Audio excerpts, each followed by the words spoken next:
les va? Qué gusto saludarlos este lunes, inicio de semana en la UNAM Responde. Los invitamos a que se queden con nosotros durante los siguientes minutos en este espacio informativo de TV UNAM. Durante los siguientes minutos hablaremos en la entrevista sobre eutanasia y bien morir. Además, como cada lunes, nos acompaña el doctor Carlos Rosales. Les tenemos información sobre migración y gastronomía y además UNAM Global TV nos cuenta sobre robots y automatización. Acompáñanos.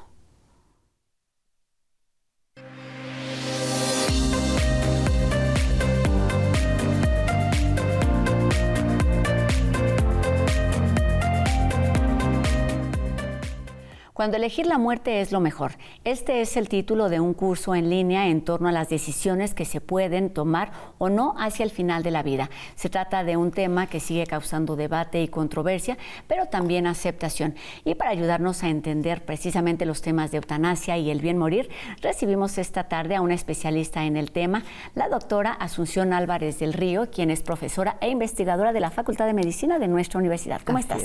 Muy bien, gracias por la invitación. Pues un gusto que estés aquí con nosotros. Teníamos este tema pendiente desde hace un ratito y es que es complicado. Y comencemos justamente por el tema o el título de este curso, que es cuando elegir la muerte es lo mejor. Y yo quisiera preguntarte por qué elegir morir es una mejor opción. Porque a veces las personas, nos puede pasar a cualquiera, debido a enfermedades o condiciones que no eligen, están viviendo con un sufrimiento que les resulta intolerable o de una manera que les parece indigna, en donde cada día más que amanecen no es algo que agradecen, al contrario, quisieran no despertar, quisieran morir. Entonces, ¿por qué esperar a que pase solo si se puede elegir y se puede hacer bien, ¿no? A través de la eutanasia, por ejemplo? ¿Tenemos control de lo que pasa en nuestra vida? ¿Sucede lo mismo con la muerte? Bueno, no tenemos control de muchas cosas.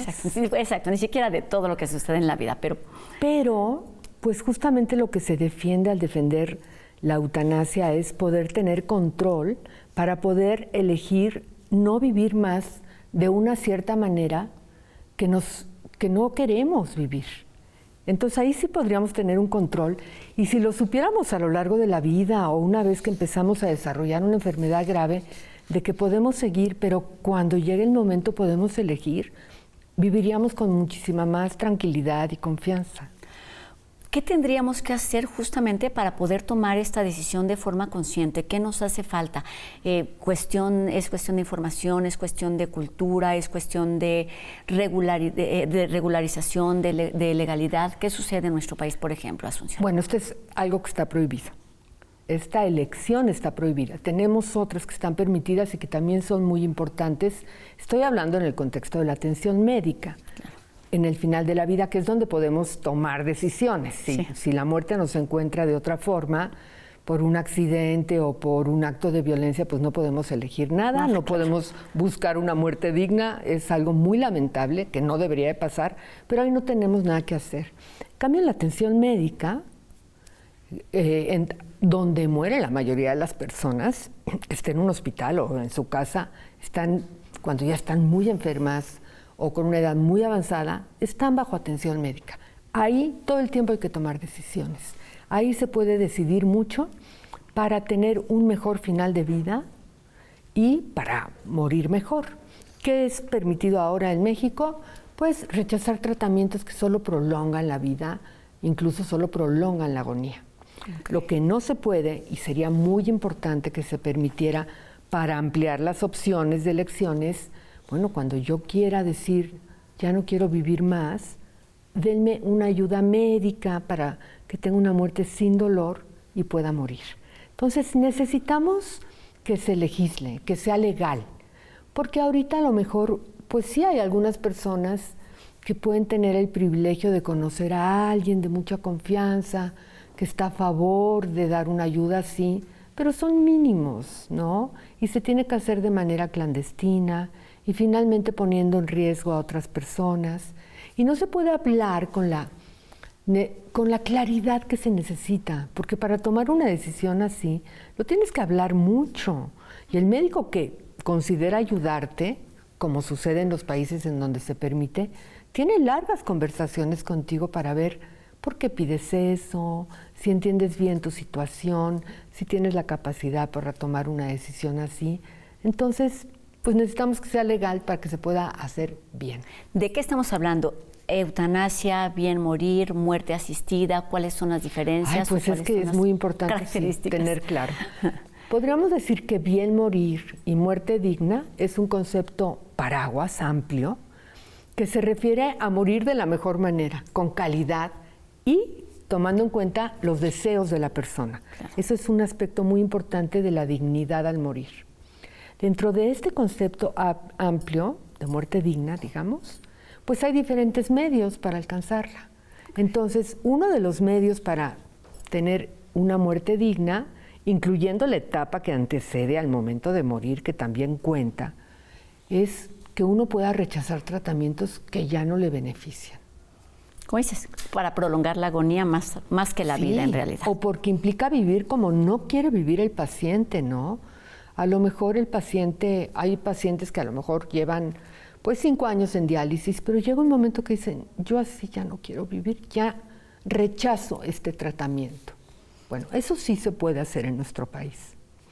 Otro medio para favorecer que la gente tenga muerte digna es que reciba cuidados paliativos, dirigidos a dar calidad de vida, atender sufrimiento físico, emocional, atender necesidades familiares, sociales, espirituales.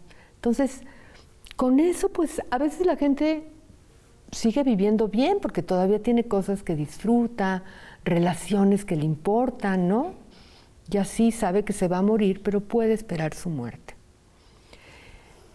Yo incluyo que las voluntades anticipadas también son un medio para la muerte digna, porque lo que permite este instrumento es que una persona cuando está consciente puede pedir por anticipado, expresar por anticipado en un documento cómo no querría vivir.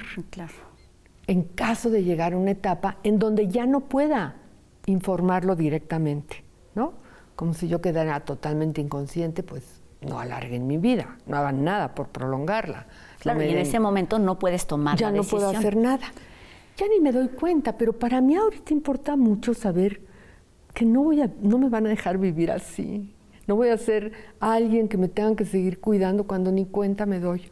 O si estoy en un estado avanzado de demencia, ¿no? Entonces, considerando esto que nos cuentas, ¿cuáles serían o cuáles pudieran ser, digamos, los criterios que se tendrían que tomar en cuenta para tomar esta decisión, digamos, de forma legal, que es lo que sucede ya en muchos países de América y del mundo? Sí.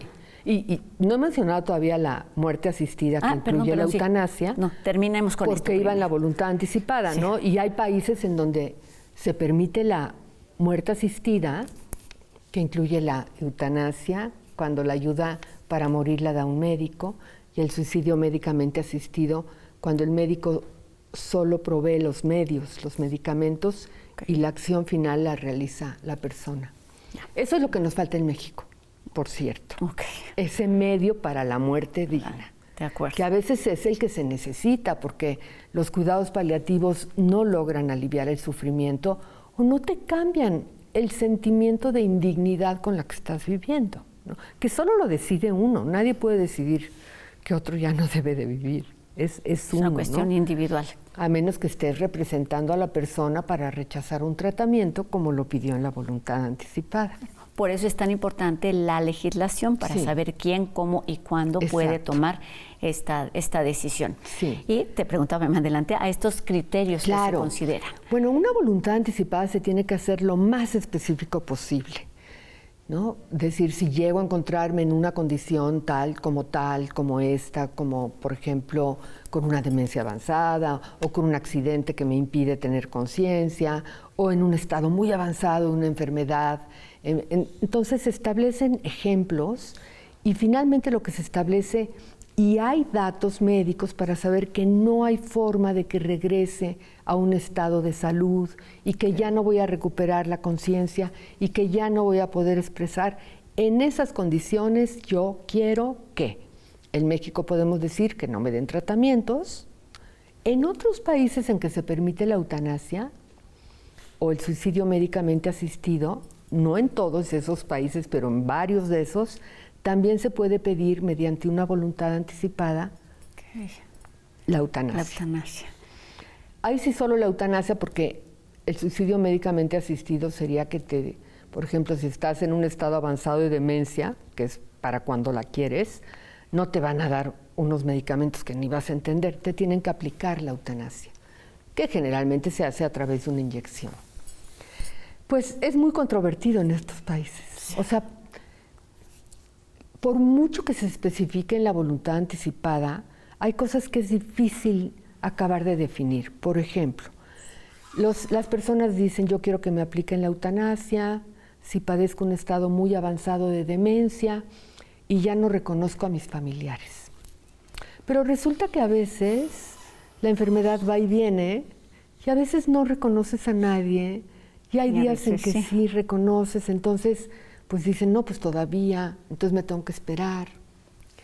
El principal conflicto que se encuentran en estos países es que a veces la persona que no quería vivir así y así lo estableció, pues ahora se ve tranquila y a lo mejor disfruta la compañía y la comida, ya no entiende nada de nada, ya no sabe ni quién es. Sobre condiciones muy particulares. Entonces como que el dilema es, ¿y por qué le vamos a causar la muerte a esta persona que ni sabe que lo estamos considerando? Porque lo pidió en el pasado. En algún momento. Entonces el dilema ahí filosófico o ético es, ¿pero qué? Entonces cuenta más la persona del pasado que la persona del presente. Yo podría decir que sí, porque a mí me interesaría no vivir en un estado avanzado de demencia y poder hacer una voluntad anticipada, pero no es del todo claro que tenga que ser así. La verdad, yo creo que lo que es preferible es lo que más se hace en Países Bajos, que es una persona que sabe que tiene un diagnóstico de demencia en la etapa temprana, todavía competente, ahí decide pedir ayuda y la obtiene. En algún momento. No, dijiste algo importante que tiene que ver con cómo considerarlo, cómo decidirlo, cuándo es correcto, cuándo no, cuestiones éticas, cuestiones filosóficas, cuestiones religiosas, culturales, familiares. ¿Cómo se podría, digamos, llegar a un acuerdo para embonar todos estos dilemas, que se vuelva eso, una posibilidad de decisión en algún momento? Hablé de lo más controvertido, que es la enfermedad de las demencias, ¿no? Porque en otros casos en donde la persona conserva la capacidad, que es la mayoría, y que quiere no vivir porque las consecuencias los efectos de la enfermedad, incluso los efectos de los tratamientos, hacen que ya esté con un desgaste y con un sufrimiento y con dolores y con síntomas que ya no quiere vivir, pero lo puede seguir defendiendo. Una de las cosas que es muy importante entender cuando hablamos de que una persona quiera adelantar su muerte y recibir ayuda para eso, es que es una decisión muy personal y que si se regula y si se convierte en algo que se puede hacer legalmente, solo las personas que lo quieran lo van a tener que elegir. Y a veces parece muy obvio, pero a veces los argumentos suenan como si se va a legislar, todo el mundo va a tener que morir así. Claro que no. Esto te quería preguntar, ¿cuáles son los argumentos a favor y en contra para no legalizar, para no aceptar esta práctica o estas prácticas que terminan siendo un poquito diferentes? Hay algunos argumentos racionales, pero el principal obstáculo en todo el mundo son pues las creencias religiosas que se quieren imponer a toda una población, las tenga o no las tenga. Muchas religiones, por lo menos la parte más, digamos, conservadora de esas religiones, porque dentro de todas las religiones hay posiciones que contemplan la posibilidad de que alguien pueda elegir el final de su vida. Por ejemplo, la religión católica es una religión que trata de intervenir, los católicos, en cualquier lugar en donde se esté discutiendo la posibilidad de legalizar, ¿no? O otras religiones, pero la católica se caracteriza por hacerlo y con mucho poder, ¿no? Pero dentro de los mismos católicos hay quienes consideran que está mal interpretada pues la creencia, la base de la Iglesia, y defiende que Dios hizo al hombre libre y no le quita la libertad al final, y que lo quiere responsable. Y si alguien cree que la mejor forma de terminar su vida y pasar a la siguiente, que es en lo que cree, es mediante la eutanasia, porque es preferible a que entre en un estado de angustia y de desesperación por el sufrimiento que está pasando, ¿no? Entonces digamos que hay católicos que la defienden. Por ejemplo, Hans Küng era un gran ejemplo de un teólogo católico que la defendía. Pero realmente como jerarquía el Vaticano la prohíbe. Y eso influye mucho. O sea, si no se hace realmente un análisis personal de quienes comparten estas creencias, pues se van con la idea de que eso está mal. A mí me gusta recordar que el Vaticano sigue prohibiendo los anticonceptivos. Entonces, en eso pues hay muchas mujeres católicas que dicen: yo en conciencia tomo esta decisión y no sigo esto que impone el Vaticano, ¿no? Y yo creo que con la eutanasia tiene que pasar algo parecido también. Asunción, el primer paso sería considerar y entender que la muerte es un derecho, y cómo se trabaja a través de la información que tenemos cada una de las personas. Por ejemplo, pienso en esta asociación civil de la que tú eres parte, que es Libertad para Morir. Pues estamos convencidos quienes la integramos que tiene que ser una opción para México. Y por eso queremos impulsar que se apruebe la ayuda médica para morir. Primero en la Ciudad de México, porque es mejor esto, digamos, jurídicamente conviene hacerlo por entidades localmente. Okay. Y además hay razones para pensar que en la Ciudad de México hay más posibilidades. Claro, de todos los derechos que ya se han reconocido, de todas las libertades que se han protegido, pues ya toca esta también, que tiene que ver con hacernos dueños del final de la vida, ¿no? Entonces,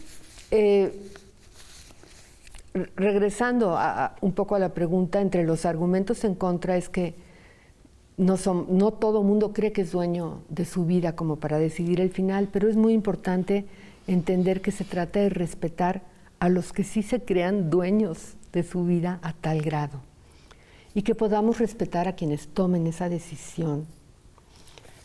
¿Y cómo se va impulsando, digamos, esta iniciativa desde la asociación? ¿Con qué tipo de información? ¿Con qué pues tipo de argumentos? Ahorita lo que más hemos trabajado, y todavía estamos acabando de trabajar, es en preparar la iniciativa, que ya está muy adelantada y que pues hay que acabarla de tener lista para que se pueda proponer, para que se discuta pues por los legisladores. Claro, de eso se trata, de incluir esta posibilidad como opción dentro de la vida. ¿Alguna recomendación? Tú has escrito mucho artículos y demás, ¿alguna de las que tenemos por aquí para que nos informemos sobre este tema? Bueno, pues este libro de Práctica y Ética de la Eutanasia describe, gracias, aunque ya se puede actualizar porque se publicó en 2005, después se publicó digitalmente en 2014 con un prólogo y un epílogo que lo actualizó. La verdad es que con este tema sigue habiendo necesidad de actualizar, pero hay digamos que lo más importante de ahí es la discusión que hay en cada capítulo, claro, para entender bien de qué se trata. Que es el primer paso, el tener esta información para que podamos tomar decisiones y que sean decisiones informadas.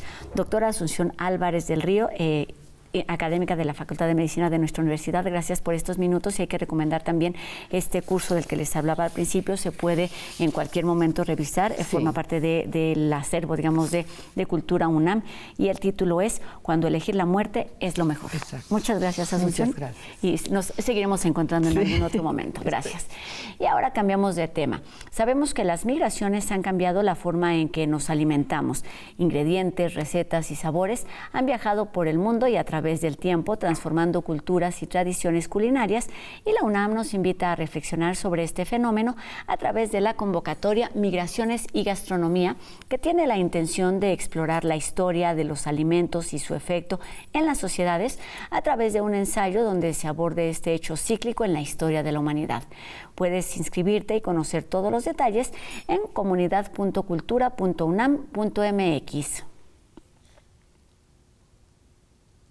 Y vamos con el doctor Carlos Rosales, que esta tarde nos explica sobre el uso de sustitutos de azúcar, su impacto en la salud y sus efectos en ciertos padecimientos.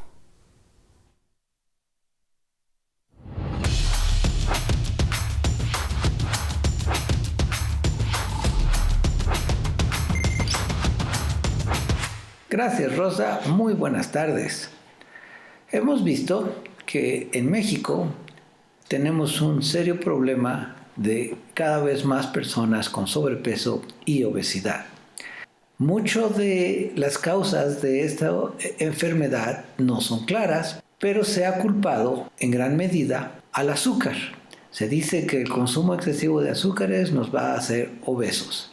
Y en consecuencia, muchos productos alimenticios, empezando por los refrescos y los dulces, ahora tienen sustitutos de azúcar, esto es, edulcorantes.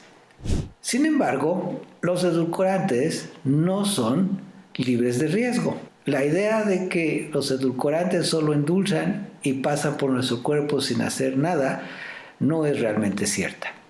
Hemos visto a través de estudios serios científicos que los edulcorantes tienen otros problemas, pueden causar otros trastornos.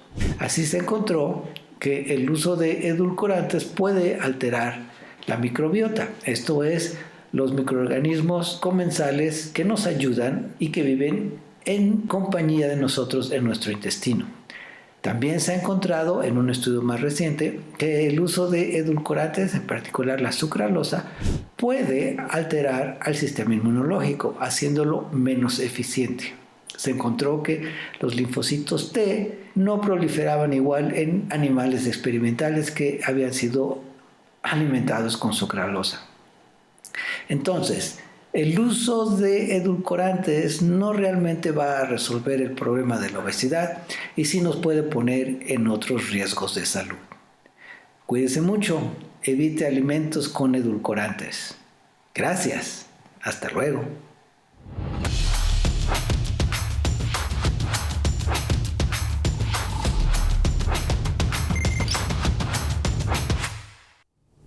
La automatización y la inteligencia artificial pueden ser motivo de desempleo, pero UNAM Global TV nos da algunas alternativas para ser parte de la transformación digital.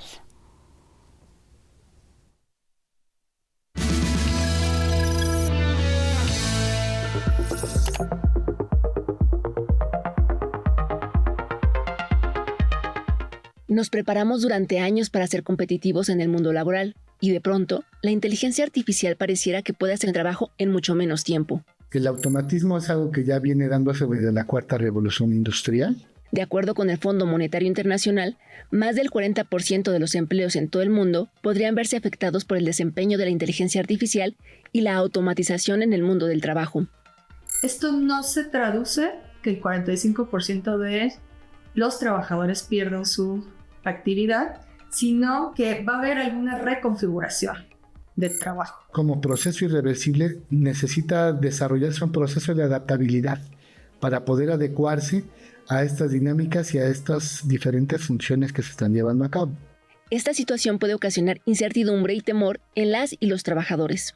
Ese miedo está justificado y se traduce, por ende, en niveles fuertes de ansiedad, porque las expectativas que tendría el trabajador de realizar carrera, de tener un trabajo estable, pues se traduce a un sentimiento a lo mejor de meramente fracaso. Pues puede limitar la satisfacción de los deseos de realización personal. Lo primero es que hay que afrontar la realidad, que es un proceso irreversible, es un proceso en el que hay que alfabetizarse o tomar cuenta de la actualización que requiere tu propio trabajo, dada la implementación de estas herramientas. Se puede afrontar desde la esfera individual y la esfera colectiva.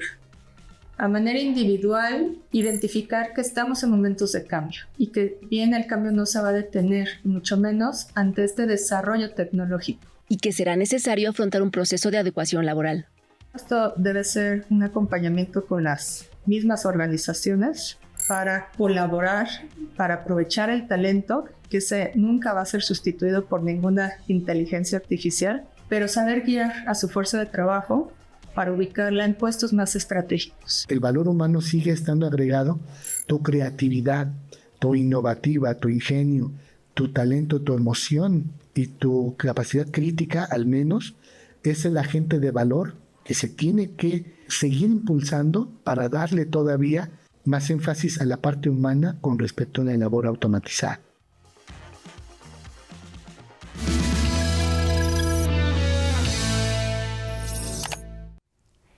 Y es así como terminamos nuestro programa de hoy, agradeciendo a Ricardo Iturbe su participación en la interpretación de lengua de señas mexicana y recordándoles a todos ustedes que podemos estar en contacto a través de nuestras redes sociales.